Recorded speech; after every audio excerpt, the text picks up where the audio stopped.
এরা আমার পুকুর পাড় একদম শেষ করে ফেলেছে। আসসালামু আলাইকুম, আশা করি আপনারা সবাই ভালো আছেন।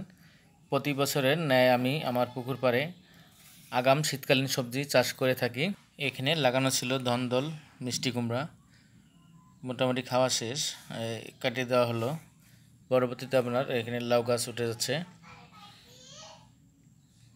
বাগানের ভিতরে আমার বিভিন্ন জায়গায় কিছু চারা করা আছে, সব ধরনের শীতকালীন সবজির চারা। এখান থেকে কিছু উঠে বিভিন্ন জায়গায় দেওয়া হচ্ছে। বিভিন্ন জায়গায় আমার বিভিন্ন ধরনের সবজি বড় হয়ে আছে, যেহেতু আমি বিক্রি করি না, শুধু নিজে খাওয়ার জন্য করে থাকি।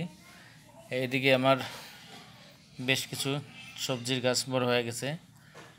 এটি হচ্ছে লাউ গাছ, মোটামুটি অনেক বড় হয়ে গেছে।